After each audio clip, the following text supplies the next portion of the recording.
दोस्तों एक बार फिर स्वागत करता हूं आपका अपने चैनल प्रोफेशनल डिग्री में। तो दोस्तों अभी हम पढ़ रहे थे mutual fund distributor certification exam के बारे में, NISM सीरीज मॉड्यूल 5A। तो दोस्तों इसमें हमने चैप्टर 1 काफ़ी देर पहले ही कंप्लीट कर लिया था। तो अगर आप में से किसी ने पहली बार देख रहे हैं हमारे इस वीडियो को, तो इसकी प्लेलिस्ट में मैंने सारे चैनल्स की और सारी वीडियोस की डिस्क्रिप्शंस और लिंक्स वगैरह दे रखे हैं, तो आप वहाँ पे जाके चेक कर सकते हैं। तो आज हम पढ़ेंगे अपने चैप्टर 2 के जो पेंडिंग पार्ट्स थे उन्हें हम कंप्लीट करेंगे।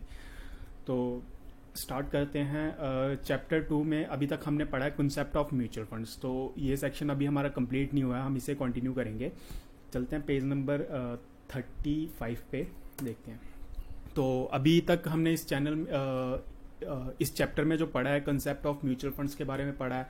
देयर आफ्टर उनके जो सबसेक्शंस है उनके बारे में पढ़ा है।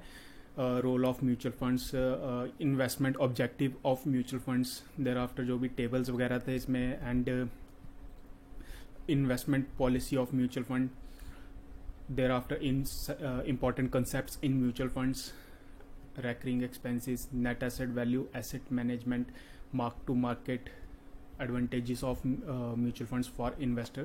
तो ये सब हमने पढ़ा है। तो जो हमारा पिछला वीडियो था वो advantages of mutual funds for investor के लिए था, जिसमें हमने प्रोफेशनल मैनेजमेंट पढ़ा था। Thereafter affordable portfolio diversification के बारे में पढ़ा था, इकोनॉमीज ऑफ स्केल के बारे में पढ़ा था। एंड आज का जो वीडियो हम स्टार्ट करेंगे ट्रांसपेरेंसी से, जो हमारा पेंडिंग रह गया था वहीं से हम स्टार्ट करेंगे। तो अगर किसी ने प्रीवियस वाले वीडियो नहीं देखे हैं तो वीडियो के डिस्क्रिप्शन में मैंने लिंक्स दे रखे हैं, आप वहाँ से जाके चेक कर सकते हैं प्लीज़। तो स्टार्ट करते हैं दोस्तों आज के लिए। Transparency, an investor is well served if relevant information is available on time. Availability of such information is critical for taking informed investment decision. The structure of the mutual fund are the regulations by SEBI have ensured that investor get such transparency about their investment. तो basically जब भी कुछ होता है तो एक investor के पास अगर प्रॉपर इंफॉर्मेशन रहे तो उसमें काफ़ी क्लैरिटी रहती है। तो जो म्यूचुअल फंड्स का जो स्ट्रक्चर है वो इस तरह से सेबी ने रेगुलेट करा गया है कि एक इन्वेस्टर को पूरी क्लैरिटी रहे कि उसकी इन्वेस्टमेंट्स कहाँ पे है, या किस तरीके में या किस वे में उसकी इन्वेस्टमेंट्स को मैनेज किया जा रहा है। तो ये सब इंफॉर्मेशन एक इन्वेस्टर का राइट है। The structure of the mutual fund and the regulations by SEBI have ensured that investor gets such transparency about their investment। तो इन्वेस्टर के पास जो उसकी इन्वेस्टमेंट के रिलेटेड ट्रांसपेरेंसी है वो सारी उसके पास इंफॉर्मेशन होनी चाहिए या उसको प्रोवाइड करनी चाहिए। There are 3 essential places from where the investor can get enough information for taking informed decision with scheme related document, SID, SAI and KIM। तो एक इन्वेस्टर को जो ये इंफॉर्मेशन एक स्कीम के रिलेटेड या म्यूचुअल फंड्स में जहाँ पे उसकी इन्वेस्टमेंट है उस स्कीम के रिलेटेड जो भी इंफॉर्मेशन मिलेगी वो इन 3 डॉक्यूमेंट्स से मिलेगी, SID, SAI, KIM। तो इनके बारे में भी हम पढ़ेंगे। जैसे SID के बारे में हमने पढ़ा था स्कीम इंफॉर्मेशन डॉक्यूमेंट्स, तो KIM एंड SAI इसके बारे में भी हम पढ़ेंगे, portfolio disclosures and the NAV of the scheme. Incidentally, even a prospective investor can assess all this information। तो एक इन्वेस्टर जो है ये सारी इंफॉर्मेशन एसेस कर सकता है इजीली। तो मेजरली जो म्यूचुअल फंड्स जहाँ पे हम इन्वेस्ट करते हैं ये अभी तक के अवेलेबल एसेट क्लास में सबसे ट्रांसपेरेंट एसेट क्लास है कि एक इन्वेस्टर के पैसे को किस तरीके से मैनेज किया जाता है। अगर हम यही बात कर लें कि अगर इंश्योरेंस कंपनी के अंदर किसी का पैसा मैनेज हो रहा है या फिर कहीं और मैनेज हो रहा है तो वहाँ पे इन्वेस्टर के लिए इतनी ट्रांसपेरेंसी अवेलेबल नहीं होती, जो कि सेबी की रेगुलेशंस के अंडर म्यूचुअल फंड्स में एक प्रॉपर क्लैरिटी या प्रॉपर इंफॉर्मेशन इन्वेस्टर के लिए अवेलेबल रहती है। Liquidity, at times investor in financial markets are stuck with the security for which they can't find a buyer whose worth at times they cannot find the company they invested in।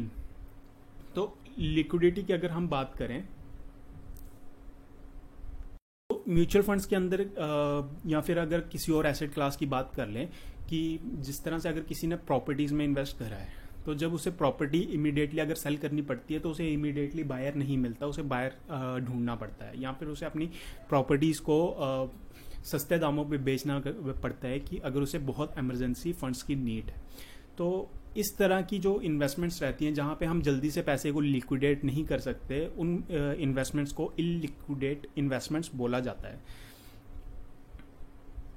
Such investments whose value the investor cannot easily realize in the market are technically called illiquid investments and may result in loss for the investor। तो इस तरह की investments जो है जिनकी values हम easily market में नहीं पता कर सकते, तो इन इन्वेस्टमेंट्स को इलिक्विडेट इन्वेस्टमेंट्स बोला जाता है और ये इन्वेस्टर के लिए लॉस है।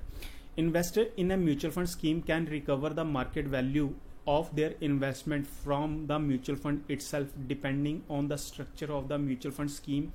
This would be possible either at any time or during specific interval or only on closure of the scheme। तो म्यूचुअल फंड्स के अंदर ऐसा नहीं है, म्यूचुअल फंड्स के अंदर आप कभी भी अपने पैसे को निकाल सकते हैं डिपेंडिंग अपॉन द स्कीम की स्कीम कौन सी है, कहीं वो लॉक इन स्कीम ना हो, तो आप कभी भी पैसे को निकाल सकते हैं। या फिर अगर वो स्कीम क्लोज होती है, अगर क्लोज एंडेड स्कीम है तो जब वो स्कीम क्लोज होगी तभी आपके पैसे वहाँ से विड्रॉ हो पाएंगे। Scheme where the money can be recovered from the mutual fund only on closure of the scheme are compulsory listed on a stock exchange. In such scheme, the investor can sell the units through the stock exchange platform to recover the privilege value of the investment।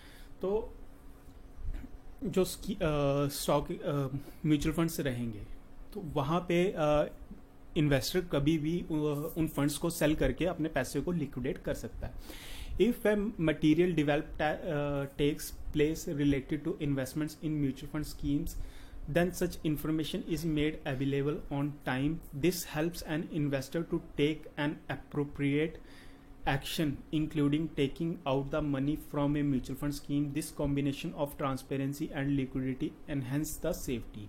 तो mutual funds के अंदर जो भी हमारी investments रहती हैं, in short की जो भी इंफॉर्मेशन वगैरह है वो सारी इन्वेस्टर के पास अवेलेबल रहती है। तो इन्वेस्टर कभी भी अपने पैसे को निकलवा सकता है और उसे ईजिली विड्रॉ कर सकता है। तो एक मतलब ट्रांसपेरेंसी और लिक्विडिटी जो है ये म्यूचुअल फंड इन्वेस्टर्स के लिए एक काफ़ी अच्छा टूल है। Next is tax deferral. Mutual fund are not liable to pay tax on the income they earn if the scheme income were to be earned by the investor directly, then tax may have to be paid in the same financial year। तो mutual funds किसी भी तरीके में liable नहीं है tax पे करने के लिए। जो भी टैक्स वगैरह पे करते हैं वो इन्वेस्टर डायरेक्टली पे करते हैं। जिस भी फाइनेंशियल ईयर में उन्होंने प्रॉफिट अर्न करा है म्यूचुअल फंड से, वो सेम फाइनेंशियल ईयर में टैक्स पे लाइबिलिटी रहेगी उनकी। Mutual funds offer options whereby the investor can let the money grow in the scheme for several years. By selecting such options, it is possible for the investor to defer the tax liability. This helps investor to legally build their wealth faster than would have been the case if they were to pay tax on the income each year। तो mutual funds के पास काफ़ी सारे offers या options रहते हैं investor के लिए। Like यहाँ पे ELSS स्कीम्स रहती हैं जिसमें आपको टैक्स रिबेट वगैरह मिलती है। तो उन इन ऑप्शंस को सिलेक्ट करके इन्वेस्टर अपनी टैक्स लाइबिलिटीज़ को बचा सकता है, सेव कर सकता है।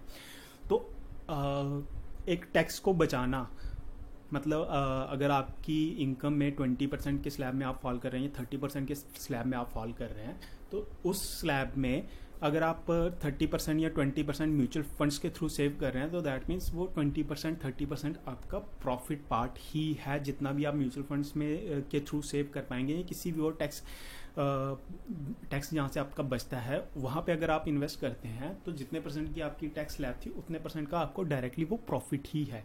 एंड अपार्ट फ्रॉम दैट जो भी वहाँ जिस एसेट क्लास में आपने इन्वेस्ट करा, फॉर एग्जांपल आपने म्यूचुअल फंड्स में इन्वेस्ट करा है, तो वहाँ पे अगर आपको 10% का एनुअलाइज रिटर्न मिल रहा है तो वो 10% का आपका एडिशनल प्रॉफिट रहेगा। नेक्स्ट पार्ट आ गया टैक्स बेनिफिट्स। तो यहाँ पे टैक्स बेनिफिट्स क्या रहेंगे? Specific schemes of mutual funds ELSS, equity linked saving scheme, give investor the benefit of deduction of the amount subscribed up to 150,000 in a financial year। तो 1.5 लाख तक का आपको टैक्स डिडक्शन भी मिलेगा from their income that is liable to tax. This reduces their taxable income and therefore the tax liability. तो इसके साथ आपकी टैक्स लाइबिलिटीज भी बचेंगी। तो दोस्तों आज के वीडियो को ज़्यादा लंबा ना करते हुए वीडियो को यहीं पे ख़त्म करते हैं। नेक्स्ट वीडियो में हम बाकी के जो पॉइंट्स इस वीडियो में रह गए हैं वो क्लियर करके फिर आगे बढ़ेंगे। तो आज के लिए दोस्तों वीडियो को यहीं पे ख़त्म करते हैं। अगर आपको ये वीडियो अच्छा लगा हो तो प्लीज़ वीडियो को लाइक करिएगा, शेयर करिएगा और चैनल को सब्सक्राइब भी करिएगा। थैंक यू दोस्तों।